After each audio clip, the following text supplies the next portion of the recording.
কয়েকবার বলেছি, আজও মনে এলো। হযরতে খাব্বাব বিন আরিত রাদিয়াল্লাহু তাআলা আনহু, তিনি এই হাদিসখানা রিওয়ায়াত করছেন। তিনি বলছেন, আমরা একবার নবী করিম সাল্লাল্লাহু আলাইহি সাল্লামের কাছে গেলাম।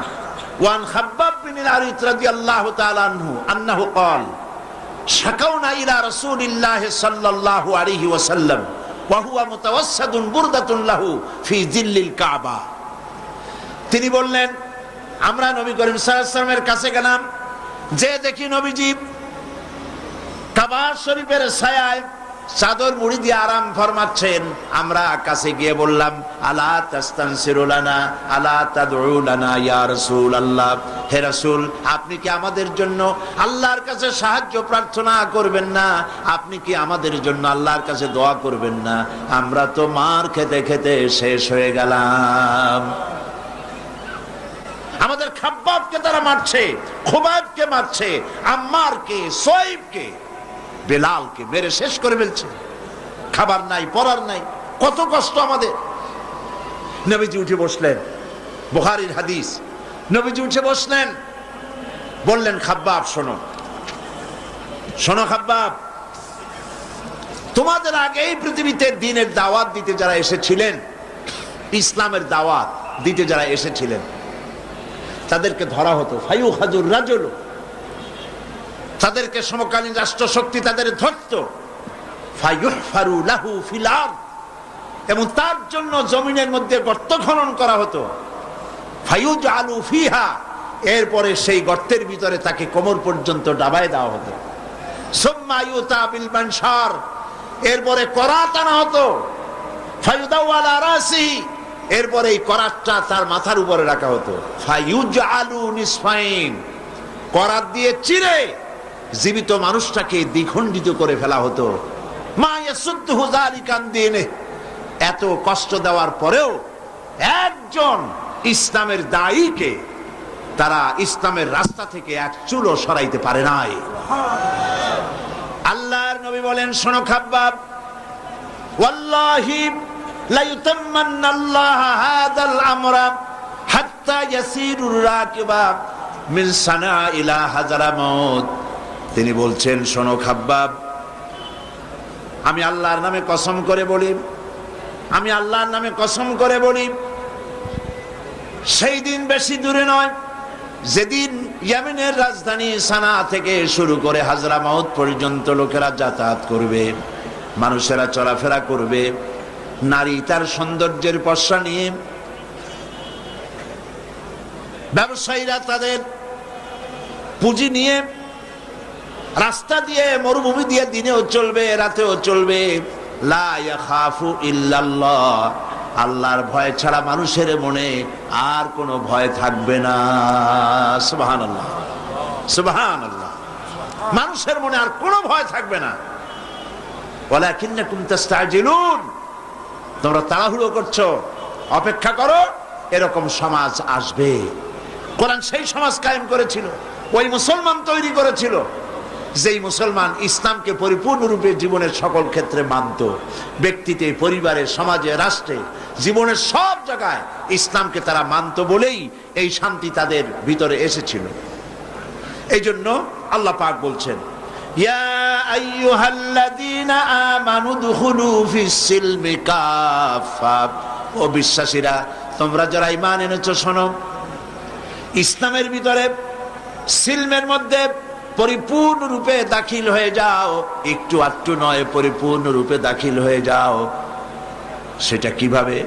আল্লাহ পাক কোরআনের মধ্যে অন্যত্র বলেছেন, বলো, কুল ইন্না সলাতি ওয়া নুসুকি ওয়া মাহইয়ায়া ওয়া মামাতি লিল্লাহি রাব্বিল আলামিন। পড়েন সবাই, ইন্না সলাতি ওয়া নুসুকি ওয়া মাহইয়ায়া ওয়া মামাতি লিল্লাহি রাব্বিল আলামিন। বলো, ইন্না সলাতি, নিশ্চয় আমার নামাজ, আমার কোরবানি, আমার হায়াত, আমার মত সব আল্লাহর জন্য। কার জন্য? আল্লাহর জন্য, সবটা আল্লাহর জন্য। আমার হায়াত, আমার মত, আমার নামাজ, আমার বেঁচে থাকা, আমার মরে যাওয়া সব আল্লাহর জন্য। জীবনের কোন একটি অংশ আপনি আলাদা করতে পারবেন না আল্লাহর হুকুম থেকে। আপনি যখনই পড়েছেন লা ইলাহা ইল্লাল্লাহ, তখন ইমানের এই দড়ি দিয়ে হাত পা সব বান্ধা হয়ে গেছে। সুবহানাল্লাহ বলেন। প্রশ্ন করতে পারেন, কেউ প্রশ্ন তুলতে পারে যে লা ইলাহা ইল্লাল্লাহর অর্থ হলো আল্লাহ ছাড়া কোনো ইলাহ নাই, মুহাম্মদ সাল্লাল্লাহু আলাইহি ওয়াসাল্লাম আল্লাহর প্রেরিত রাসূল। এইটুকুন কথা বললে পরে আমার নামাজ, রোজা, হজ, যাকাত, আমার ব্যবসা বাণিজ্য, চলাফেরা, ওঠা বসা, অর্থনীতি, রাজনীতি, গোষ্ঠীযুদ্ধা এইটার সাথে বাঁধা গেল কেমনে? প্রশ্ন উঠতে পারে। এটা আমি এইভাবে বুঝাই, দৃষ্টান্তটা এভাবে দেই। যখন লোকেরা বিবাহ করে, বিবাহ করার সময় মেয়েকে বলা হয়, কনেকে বলা হয় অমুকের ছেলে অমুকের সাথে এত টাকা মহারানায় তোমাকে তার নিকাহে সবর্দ করা হচ্ছে। মহিলা তখন মৌন সম্মতি অথবা মুখ খুলে বলে আলহামদুলিল্লাহ কবুল করলাম, একটা কিছু বলে বা চুপ করে থাকে। আর পুরুষকে যখন বলা হয় অমুকের মেয়ে অমুককে এত টাকা মহারানায় তোমার বিবাহে, তোমার নিকাহে সবর্দ করা হচ্ছে, সে তখন আলহামদুলিল্লাহ বলে, কবুল বলে, গ্রহণ করলাম বলে। কথা তো বললো কবুল। এখন দেখুন, কিছুদিন যাওয়ার পর যদি ওই মেয়ে লোকটি, স্ত্রী, সে যদি বলে যে আমার কাপড় ছিঁড়ে গেছে, কাপড় এনে দাও, আমি অসুস্থ হয়েছি, আমাকে চিকিৎসা করাও, আমি বাপের বাড়ি যাব, খরচ দাও, ইত্যাদি যদি বলে। আর যদি তখন স্বামী বলে যে আমি তো বিয়ের সময় শুধু কবুল বলছিলাম, তোমার শাড়ি কিনে দেওয়া লাগবে, তোমার চিকিৎসা করার লাগবে, তোমার বাপের বাড়ি পাঠাবার খরচ আমার দেওয়া লাগবে, এই সব কথা তো আমি স্বীকার করি নাই। আবার উল্টাটা দেখেন, স্ত্রীকে যদি স্বামী বলে আমার জন্য রান্না করো, তাড়াতাড়ি আমি অমুক জায়গায় যাব, অথবা আমাকে এক গ্লাস পানি দাও, অথবা মশারিটা টানায় দাও, অথবা আমার কাপড় চোপড় ধুয়ে দাও। বউ যদি বলে আমি তো শুধু চুপ করেছিলাম, তোমার কাপড় চোপড় ধুয়ে দেওয়া লাগবে, এই কথা তো তখন হয়নি, তোমার বিছানা গুছাই দিতে হবে, এই কথা তো তখন হয়নি, এটা যদি বলে, তাহলে এই বিবাহ টিকবে? টিকবে এই বিবাহ? অর্থটা কি দাঁড়ালো? অর্থ দাঁড়ালো এই বিবাহ বন্ধনের সময় মহিলাটি যে মৌন সম্মতি দিয়েছেন আর পুরুষটি যে কবুল বলেছেন, আলহামদুলিল্লাহ বলেছেন, এই কবুলের মধ্যে স্বামী স্ত্রীর উভয়ের সুখ, সৌন্দর্য, শান্তি, নিরাপত্তা, আদান প্রদান, যা কিছু সব, খাওয়া পরা, বিছানা, ইকে কোরআন থেকে, কোরআনে কারীম থেকে আমি আপনাদের সামনে যেখান থেকে আলোচনা করতে চাই সেটা হলো সূরা আল বাকারা 2য় পারা থেকে আলোচনা করতে চাই। এমন একটি জায়গা থেকে যেটি আমি আশা করব, আমি চেষ্টা করব এর মাধ্যমে আপনাদের সামনে কথাগুলি তুলে ধরতে। আমাদের বিপর্যয়ের কারণ কি, আর কি হলে পরে আমরা আমাদের ভাগ্যকে সুপ্রসন্ন করতে পারবো, কি হলে পরে আমাদের কিসমত খুলবে। পৃথিবীতে 150 কোটি মুসলমান, 150 কোটি মুসলমান পৃথিবীতে বাস করে, অথচ আমরা মার খেয়ে খেয়ে শেষ হয়ে গেলাম। আমরা যদি আবার কোরআনের কাছে ফিরে আসতে পারি, কোরআন যদি বুঝতে পারি, কোরআন যা দাবি করে আমাদের প্রতি সেটা যদি মানতে পারি, তাহলে তো এই দুরবস্থা হওয়ার কথা না। আল্লাহ পাক সূরা ইব্রাহিমের ভিতরে বলেছেন আলিফ লাম রা কিতাবুন আনজালনাহু ইলাইকা লিতুখরিজান নাসা মিনাজ যুলুমাতি ইলান নূর। আলিফ লাম রা কিতাবুন আনজালনাহু ইলাইকা, কোরআন একখানা কিতাব, এই কিতাব আমি আপনার প্রতি অবতীর্ণ করেছি। কি জন্যে? লিতুখরিজান নাসা মিনাজ যুলুমাতি ইলান নূর, যাতে করে মানব মণ্ডলীকে আপনি অন্ধকার থেকে বের করে আলোর দিকে নিয়ে আসতে পারেন, এই জন্য নাজিল করেছি। আমরা আজ অন্ধকারে পড়েছি। অন্ধকার হলো মানুষের তৈরি করা মতবাদ। আমরা তো ছিলাম মুসলমান, আমাদের কাজ হলো আল্লাহ এবং রসুলকে অনুসরণ করা। আল্লাহ রসুলকে অনুসরণ বাদ দিয়ে মানুষের তৈরি করা মতবাদকে গ্রহণ করে আমরা আমাদের জীবনকে পরিচালিত করতেছি। এদের সংখ্যাই বেশি, ঠিক কিনা? বলেন ঠিক কিনা? এখন ইসলাম কি চায়, আল্লাহ আমার কাছে কি দাবি করেন? আমরা তো মুমিন, আমরা কি বলুন? আমার সামনে যারা জবাব দিলেন তারা কয়েকজন মুমিন, আর বাকিরা? আমি তো প্রশ্ন করেছি আমাদের পরিচয় কি? মুমিন। এই মুমিনদের ব্যাপারে আল্লাহ কি বলতে চান শুনেন। সূরা বাকারা, যেখান থেকে আমি আলোচনা করতে চাই, আল্লাহ রাব্বুল আলামিন বলেন, সবাই পড়েন আমার সাথে, আউযু বিল্লাহি মিনাশ শাইতানির রাজীম, বিসমিল্লাহির রাহমানির রহিম। বিতাড়িত মরদুদ শয়তানের ওয়াসওয়াসা থেকে আল্লাহর কাছে পানাহ চাই। পরম করুণাময় আল্লাহর নামে শুরু করছি। আল্লাহ পাক যেন আমাদেরকে আলোচনায় বরকত দান করেন, বলি আমিন। আমরা যা শুনি তা যেন আমল করতে পারি, বলি আমিন। গোটা মুসলিম উম্মাহকে আল্লাহর কথা বোঝার তৌফিক দান করুন। আল্লাহ পাক বলছেন, ইয়া আইয়ুহাল্লাযীনা আমানু দুখুলু ফিস-সিলমি কাফা ওয়ালা তাত্তাবিউ খুতুওয়াতিশ শাইতান ইন্নাহু লাকুম আদুউম মুবিন ফাইন যালালতুম মিন বা'দি মা জাআতকুমুল বায়্যিনাতু ফা'লামু আন্নাল্লাহা আজিজুন হাকীম। সূরা আল বাকারা 208 নম্বর আয়াত। আল্লাহ পাক বলছেন, হে ঈমানদারেরা, তোমরা যারা ঈমান এনেছো শোনো। ঈমানদারদেরকে আল্লাহ ডাকছেন। আল্লাহ পাক তার খেতাব কোন সময় হয় ইয়া আইয়ুহান নাস, হে মানব মণ্ডলী, ইয়া আইয়ুহাল কাফিরুন, হে কাফেরেরা। আল্লাহ পাক এইভাবে বিভিন্ন সময় বিভিন্ন খেতাব করেন, কোরআন শরীফে করেছেন।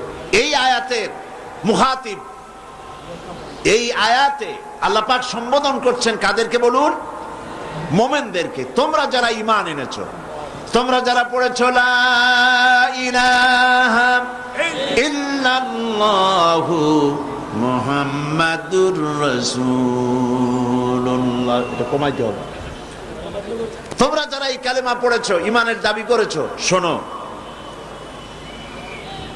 উদখুলু ফিস-সিলমি কাফা, সিলমের ভিতরে পরিপূর্ণভাবে পূর্ণাঙ্গ রূপে সিলমের মধ্যে দাখিল হয়ে যাও, ইসলামের মধ্যে পরিপূর্ণ রূপে প্রবেশ করো। ওয়ালা তাত্তাবিউ খুতুওয়াতিশ শাইতান ইন্নাহু লাকুম আদুউম মুবিন, আর শয়তানের পদাঙ্ক অনুসরণ করো না। নিশ্চয়ই মনে রেখে দিও, শয়তান তোমাদের প্রকাশ্য দুশমন। আসুন আজকে এতটুকু আলোচনা করি, তারপরে সামনের দিকে চলবো ইনশাআল্লাহ, বলি ইনশাআল্লাহ। আল্লাহ পাক বলছেন সিলমের মধ্যে দাখিল হও। সিলমুন, ইসলামের মূল উৎপত্তি শব্দ, মাদ্দা, অরিজিন, সেটা হলো সিলমুন। সিলমুন শব্দের অর্থ হচ্ছে আপোষ রফা করা।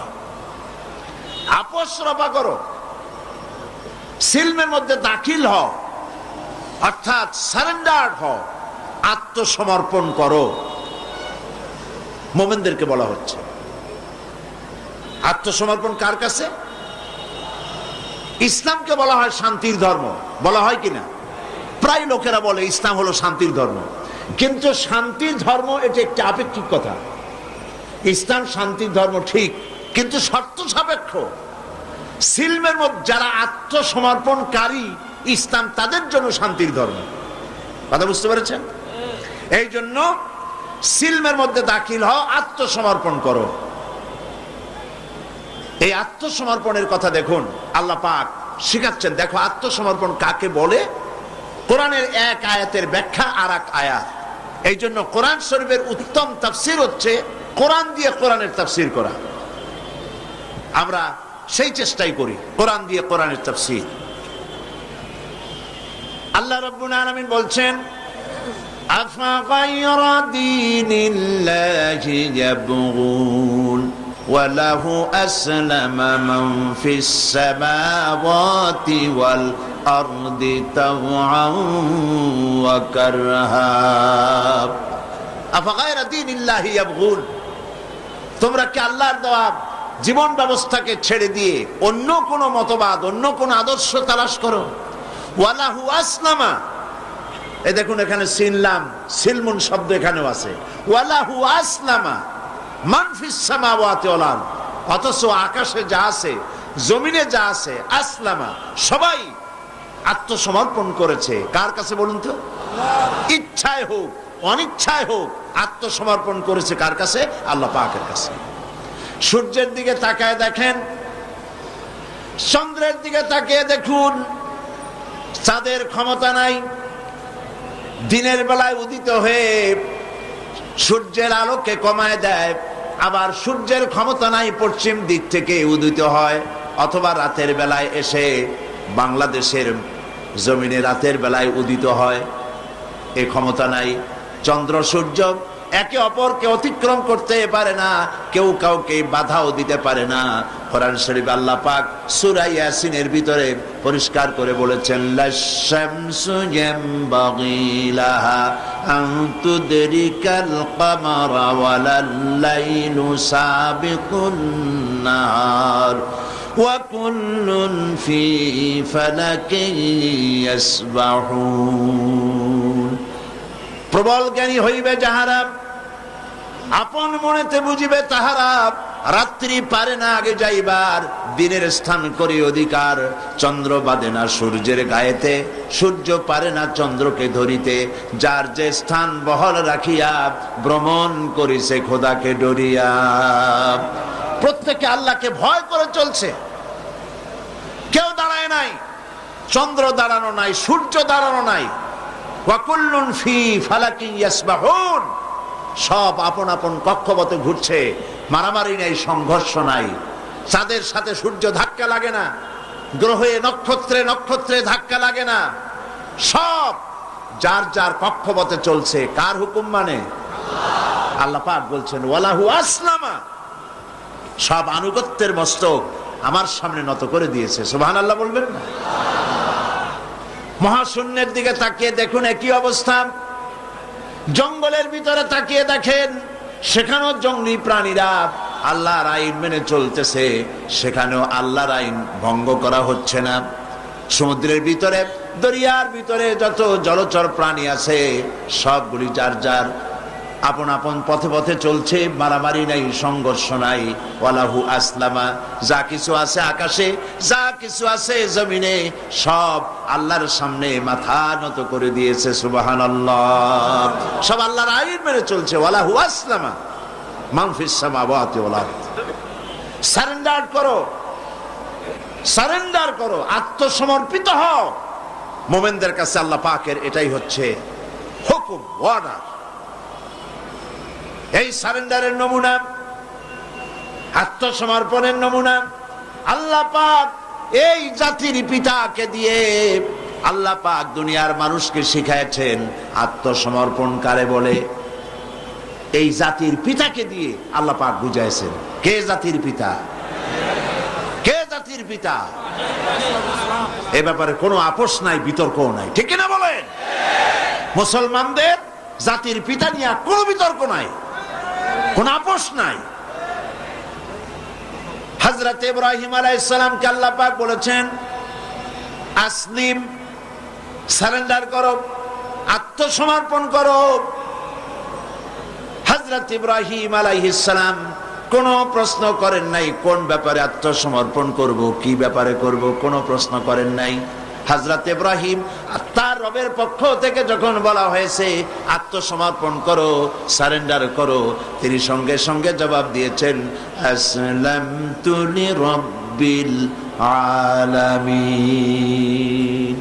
বিনা বাক্য ব্যয়, কোনো প্রশ্ন ছাড়াই সারেন্ডার হয়ে গেলাম, মাথা নত করে দিলাম। সুবহানাল্লাহ, মাথা নত করে দিলাম। কারে বলে আত্মসমর্পণ? আত্মসমর্পণের নমুনা, মুসলমান হওয়ার নমুনা।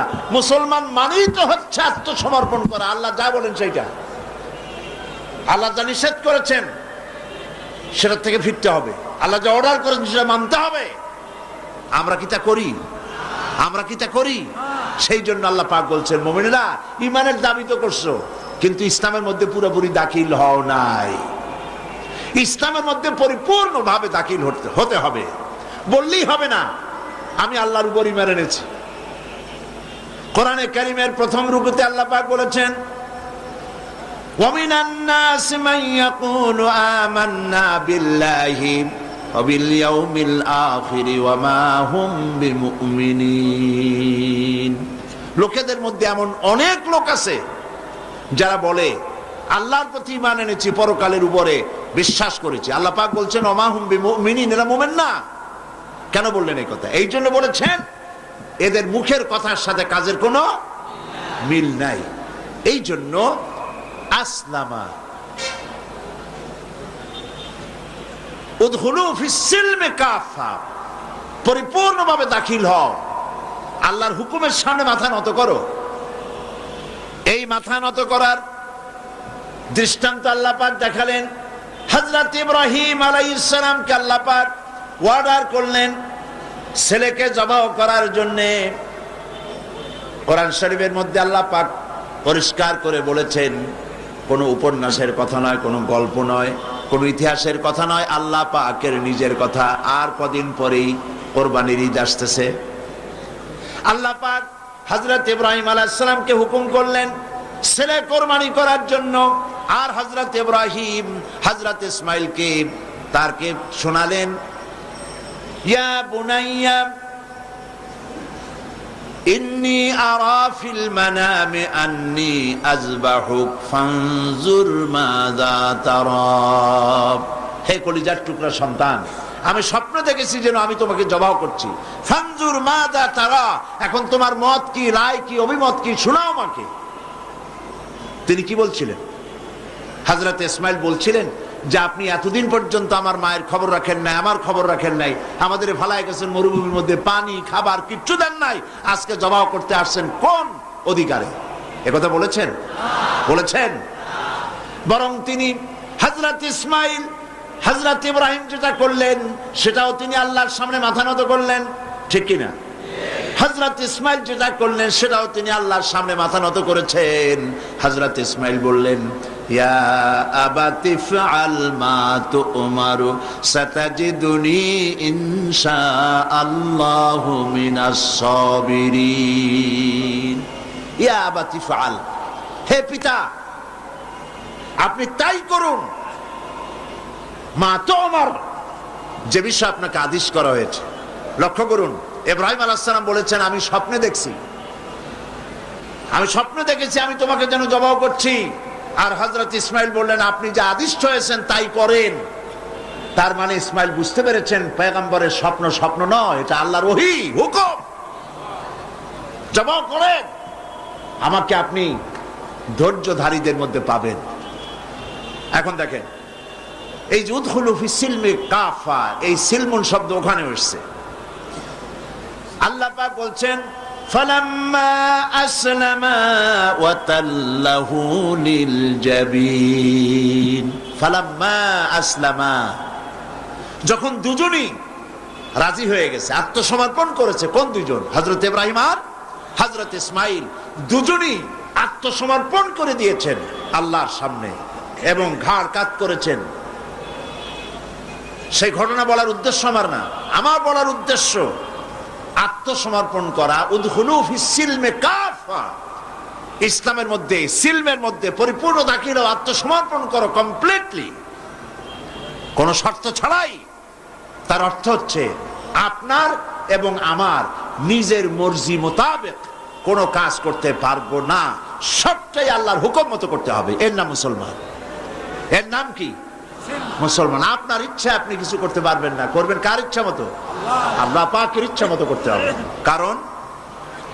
কারণ হলো আল্লাহ রাব্বুল আলামিন বলেছেন ইন্নাল্লাহা আশতারা মিনাল মুমিনিনা আনফুসাহুম ওয়া আমওয়ালাহুম বিআন্না লাহুমুল জান্নাহ। নিশ্চয়ই আমি আমার মুমিনের জান এবং মালকে খরিদ করে নিয়েছি, আর বিনিময় আমার মুমিনকে আমার জান্নাত দান করেছি। তোমার জান, তোমার মাল, সব কিছুকে, আপনার আমার জান মাল কে কিনে নিয়েছেন? আল্লাহ খরিদ করে নিয়েছেন। বিনিময় কি দিয়েছেন? জান্নাত দিয়েছেন। সুতরাং আপনার ইচ্ছে মতো আপনার জান খরচ করতে পারবেন না, ইচ্ছে মতো মাল খরচ করতে পারবেন না। এই মাল আর জান খরচ করার পেছনে আল্লাহর রেজামন্দি আছে কিনা, আল্লাহর খুশি আছে কিনা, ওইটা বুঝে সেই রাস্তা করতে হবে। ইচ্ছে করলেই যেখানে সেখানে চাঁদা দিতে পারবেন না, ইচ্ছে করলেই যেখানে সেখানে অর্থ খরচ করতে পারবেন না, ইচ্ছে করলেই যেখানে সেখানে জীবন দিতে পারবেন না। মুসলমান যে ব্যক্তি কালেমা যে পড়েছে, তার জীবনকে দুই ভাগ করার কোনো উপায় নাই। আমরা তো দুই ভাগ অনেকে করে ফেলেছি। মুসলমান তার জীবনকে ইতিমধ্যেই দুই ভাগ করে ফেলেছে। একদিকে আল্লাহর কথা মতো নামাজ, রোজা, হজ, যাকাত, আর একদিকে অর্থনীতি, সমাজনীতি, রাজনীতি, নির্বাচন, ভোট, ইলেকশন, যা কিছু আছে সব আলাদা। এটার সাথে আল্লাহর কোনো সম্পর্ক নাই, যাকে বলা হয় ধর্মনিরপেক্ষ মতবাদ। মানে শয়তান, তার তো কিছু কাজ করা লাগবে। শয়তান তো প্রথম দিনই আসছে পৃথিবীতেই ওয়াদা করে আদম আলাইহিস সালামের সাথে সে উল্টা করবে। আল্লাহ পাক দিয়েছেন খেলাফত, আর এই খেলাফতের উল্টা করার জন্য শয়তান এসেছে। আল্লাহ দিয়েছেন যাকাত, শয়তান তৈরি করেছে সুদ। কথা বুঝতে পেরেছেন? আল্লাহ দিয়েছেন কি? অর্থনৈতিক প্রবৃদ্ধির জন্য, অর্থনৈতিক উন্নতির জন্য, মানুষকে খেয়ে পরে বাঁচার জন্য, সুখের জন্য, সমৃদ্ধির জন্য, অর্থনৈতিক ইকোনমিক ইকুয়ালিটির জন্য আল্লাহ পাক দিয়েছেন যাকাত। শয়তান এর মোকাবেলায় তৈরি করেছে সুদ। আল্লাহ দিয়েছেন ইসলাম, আর শয়তান তৈরি করেছে ধর্মনিরপেক্ষ মতবাদ। ধর্মনিরপেক্ষ মতবাদের স্রষ্টা কে? বলেন কে? শয়তান। এই ধর্মনিরপেক্ষ মতবাদ সম্পর্কে আমি আলোচনা করব ইনশাআল্লাহ। তো আল্লাহ পাক দিয়েছেন ইসলাম। ইসলামের মধ্যে দাখিল হও, এবং ইসলামের মধ্যে দাখিল হওয়ার অর্থই হচ্ছে পূর্ণাঙ্গ ইসলামকে মেনে নেওয়া। তাহলেই শান্তি আসবে। শুধু নামাজ, রোজা, হজ, যাকাত করলেই শান্তি আসবে না, পরিপূর্ণ ইসলাম মানতে হবে। কথা বুঝতে পেরেছেন? পরিপূর্ণ ইসলাম মানলে তখনই শান্তি আসবে, এর আগ পর্যন্ত আসবে না। সন্ত্রাস বন্ধ হবে না, দুর্নীতি বন্ধ হবে না, মারামারি কাটাকাটি বন্ধ হবে না, যতক্ষণ পর্যন্ত পূর্ণাঙ্গ ইসলাম মুসলমানেরা গ্রহণ না করে।